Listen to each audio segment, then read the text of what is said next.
August 7, 1942. The humid darkness clung to Guadalcanal's beaches like a second skin.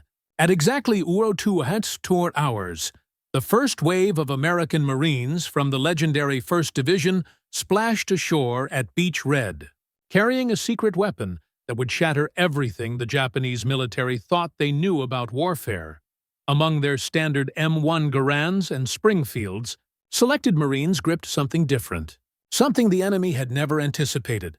The Winchester Model 12 shotgun, a weapon so brutally effective that 24 years earlier, an entire nation had demanded it be banned from war forever. Through the ink-black pre-dawn jungle, these Marines advanced inland, their boots squelching in volcanic sand still warm from yesterday's sun. Near the Lunga River, they encountered their first Japanese defensive positions. What happened next would expose one of the most catastrophic miscalculations in military history. The Imperial Japanese Army had prepared for everything, or so they believed. Their soldiers trained relentlessly for long-distance rifle duels, bayonet charges that ended in brutal hand-to-hand combat. Even ceremonial sword techniques passed down through samurai traditions. But no one, not a single Japanese officer, had prepared them for this. The Winchester Model 12 could unleash devastating firepower as fast as a Marine could work that pump action, a mechanical reality that would rewrite the rules of jungle warfare. The 2,200 Japanese defenders scattered across Guadalcanal were about to face a weapon so effective in close combat that Germany itself had filed diplomatic protests, claiming it violated the very laws of civilized warfare. This wasn't just another gun. This was the weapon that changed everything. Let me paint you a picture of raw, terrifying firepower. Each 12-gauge shell contained 9 pellets of double-aught buckshot. Using a technique called slam firing, a trained Marine could empty all 6 shells in under 3 seconds. Think about that for a moment. In those 3 heartbeats, 54 projectiles would saturate the target area with devastating precision. A Japanese soldier with his standard Arisaka bolt-action rifle? He'd be lucky to fire 6 shots in an entire minute. If he survived that long, the Model 12 didn't just arrive in the Pacific with a reputation, it carried a legend forged in the blood-soaked trenches of World War I. During the Great War, its effectiveness became so notorious that on September 15, 1918, the German government filed an official diplomatic protest, claiming these weapons violated international law by causing unnecessary suffering. Their protest went further, chillingly direct. Any Allied prisoner captured with a shotgun would forfeit his life. Execution without trial, no mercy. Secretary of State Robert Lansing's response, absolutely unequivocal. The United States rejected Germany's demands outright and issued a counter-warning that sent shockwaves through Berlin. If even one American soldier was executed for carrying a shotgun, there would be swift and severe reprisals. Not a single American was executed. The shotguns stayed in the trenches, and their legend grew. The Model 12 began its journey in 1912 as a civilian hunting weapon, designed by Winchester engineers for sportsmen pursuing ducks and deer across America's heartland. But when the military got their hands on it, they saw something revolutionary. They modified it into the M12 trench gun, adding a 20-inch barrel for maneuverability in tight spaces, a ventilated heat shield to protect hands from scorching metal, and a bayonet lug for those desperate moments when ammunition ran dry. But here's what made it truly devastating. Winchester's engineers had intentionally designed the weapon without a trigger disconnector. That seemingly small mechanical detail meant one incredible thing. Hold down the trigger while working the pump action, and the weapon would fire as rapidly as human hands could cycle it. Civilian hunters rarely used this feature. But military trainers, they recognized its combat potential immediately. This was slam fire, and it would become the stuff of nightmares for enemy soldiers across 2 world wars. The Imperial Japanese Army built their entire Pacific strategy on core tactical assumptions.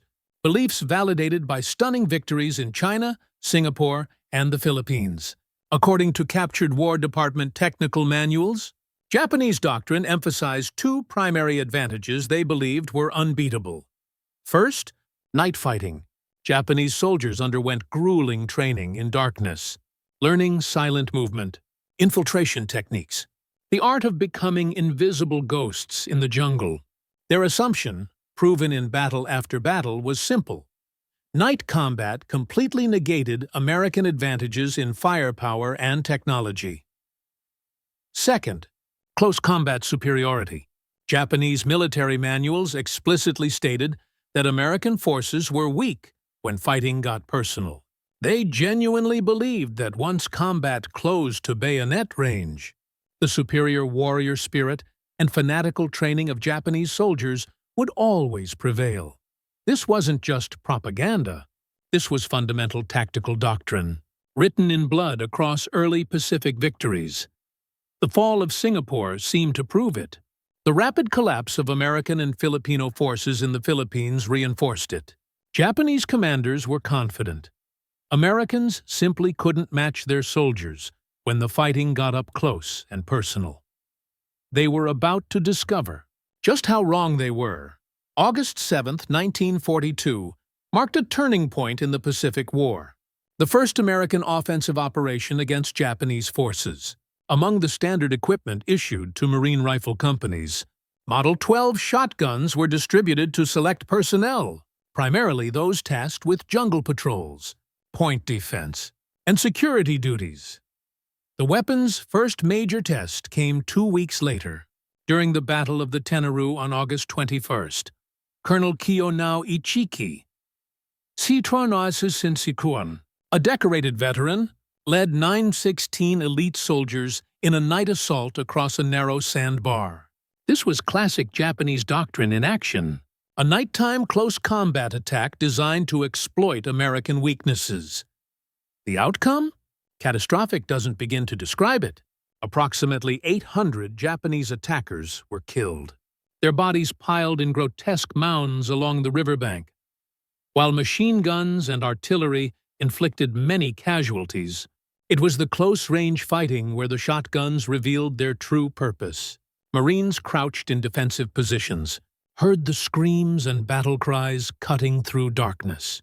And when Japanese soldiers emerged from the shadows, they met a wall of buckshot that shredded human flesh with surgical efficiency. The Model 12's devastating effectiveness stemmed from specific technical characteristics that made it perfect for jungle warfare.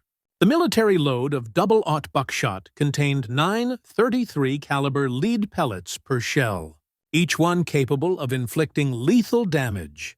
At typical jungle combat ranges of 20 to 30 yards, the buckshot pattern spread to approximately 30 inches in diameter.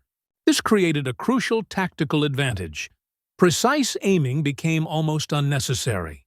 In dense jungle where enemies appeared as fleeting shadows between bamboo and palm fronds, that spread pattern was the difference between life and death. Post-war testing demonstrated what experienced Marines already knew. Operators could fire 5 to 6 rounds in under 3 seconds using slam fire. This rate of fire actually exceeded many automatic weapons at close range, with the added lethal advantage of that spreading pattern multiplying hit probability. Marines in the Pacific developed specific techniques through hard-earned combat experience. They learned to fire at ground level against crawling infiltrators, exploiting the vicious ricochet effect of buckshot bouncing off hard coral and volcanic rock. In thick jungle, they trained themselves to fire at sound and movement rather than waiting for clear visual targets, trusting the spread pattern to compensate for imprecise aiming in split-second encounters. These weren't tactics taught in training manuals back home. These were survival techniques born from necessity, passed Marine to Marine in whispered conversations between firefights.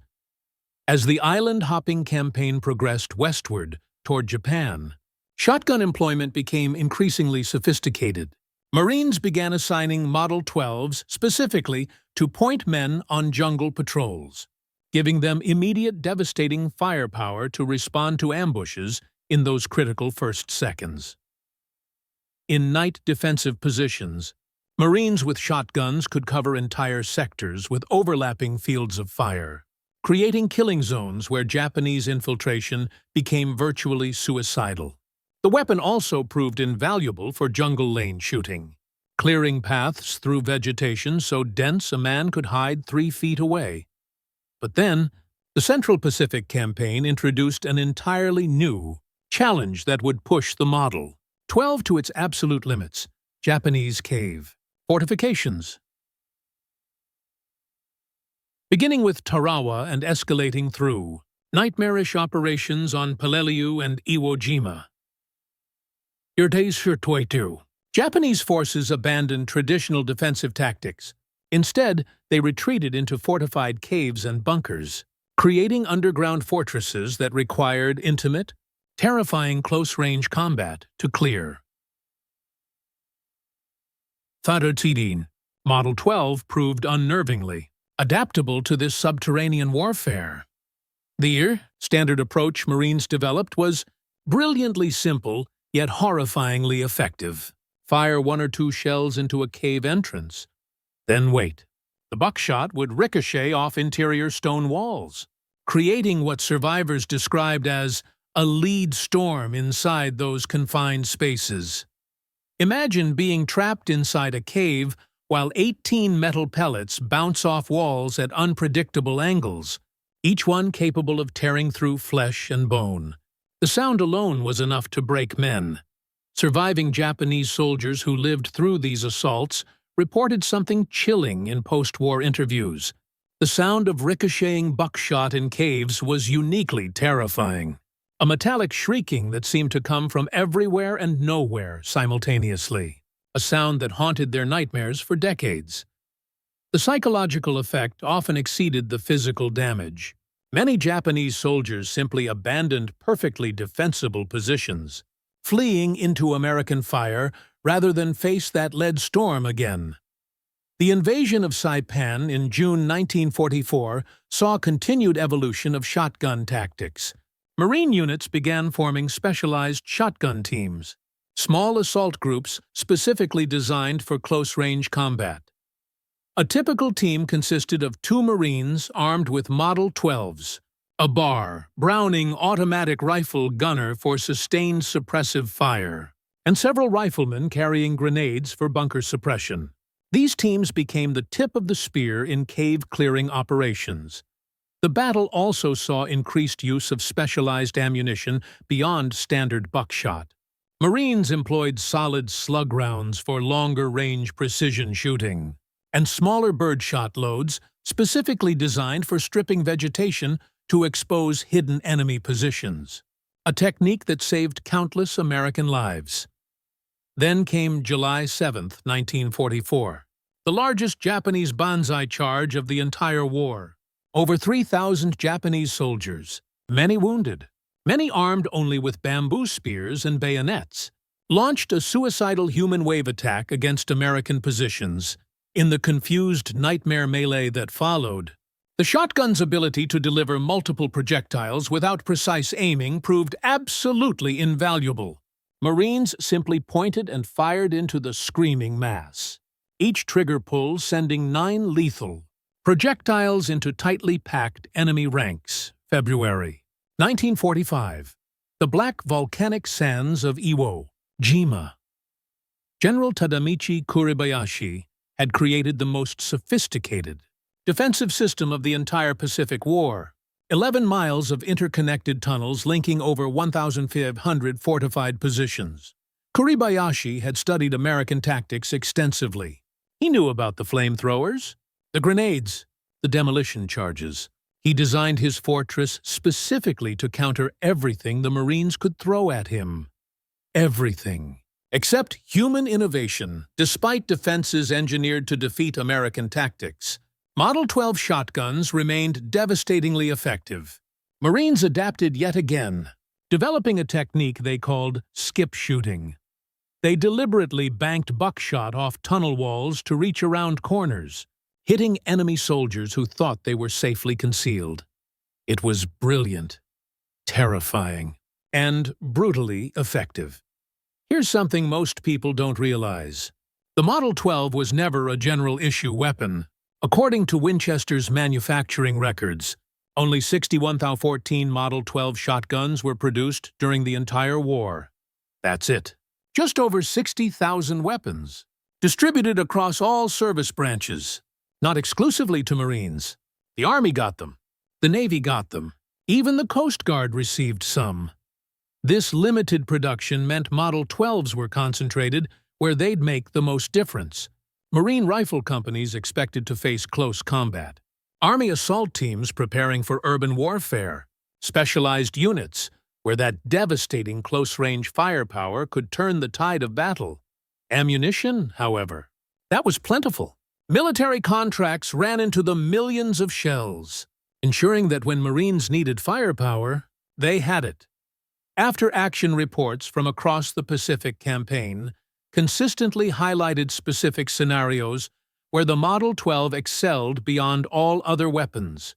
Jungle ambush response, where split-second target acquisition meant life or death, and the spread pattern compensated for targets barely visible through dense vegetation. Night defense, where the distinctive sound of that pump-action cycling became psychological warfare, a sound that told Japanese soldiers exactly what waited for them in the darkness. And, of course, cave and bunker clearing, where the ricochet effect created an inescapable kill zone. Even when buckshot didn't achieve direct hits, the psychological impact of pellets bouncing around enclosed spaces often forced Japanese soldiers to evacuate. Straight into machine gun fire. No weapon is perfect. And the Model 12 had clear limitations that commanders had to work around. Effective range? 50 yards maximum. Beyond that, the buckshot pattern spread too wide to guarantee lethal hits, and Marines became vulnerable to return fire from enemy rifles effective at 10 times that distance. The ammunition itself created logistical headaches. Shotgun shells were bulky, heavy, awkward to carry in quantity. A Marine could carry 200 rifle rounds in the same space needed for 50 shotgun shells. This made the Model 12 a specialized tool, not a replacement for the standard infantry rifle, but a force multiplier when employed in the right tactical situations. Japanese forces attempted various countermeasures once they understood what they were facing. But military innovation requires resources, and by 1943, Japan's industrial capacity was already collapsing under sustained American bombing. They experimented with thick wooden or bamboo body armor designed specifically to stop buckshot. The problem?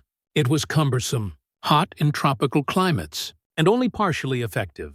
A direct hit from multiple pellets would still penetrate, especially at close range.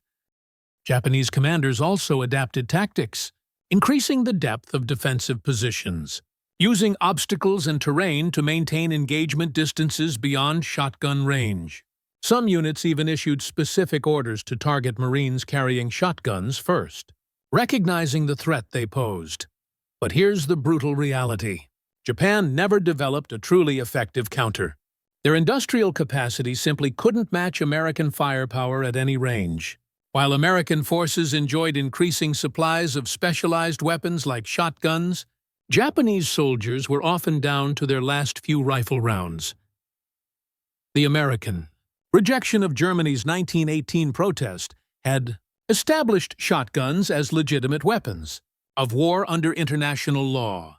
Interestingly, Japan never filed a similar diplomatic protest, despite their soldiers facing these weapons in battle after battle. Why not? Several theories exist.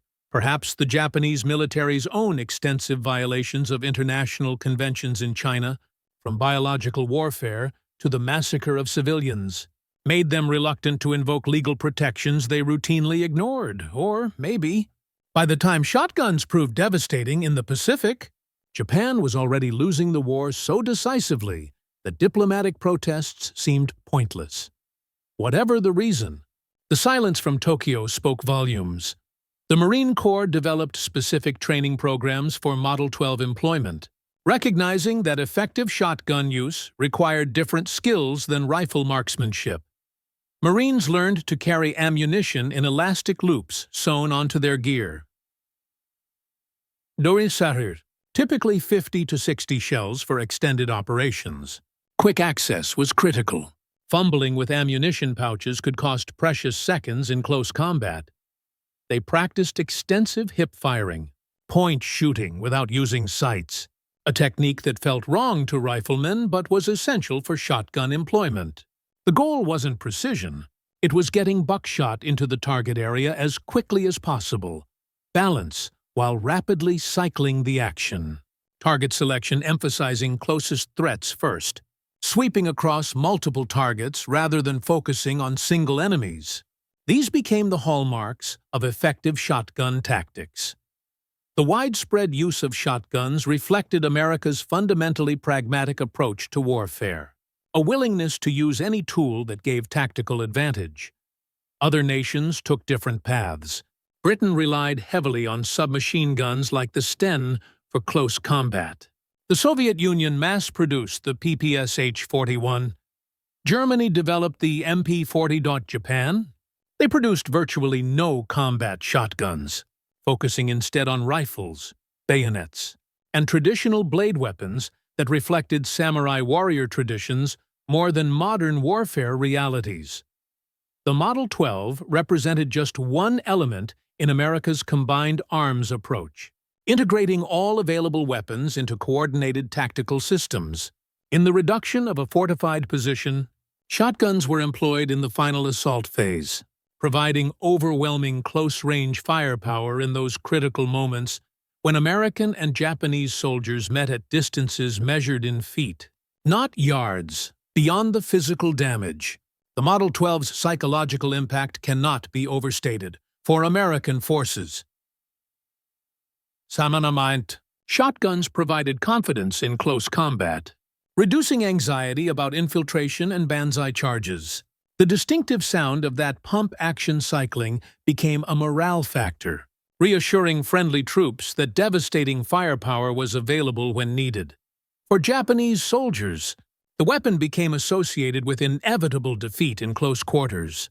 Post-war interviews revealed that many soldiers specifically feared Marines carrying shotguns, recognizing them as harbingers of death in jungle and cave fighting.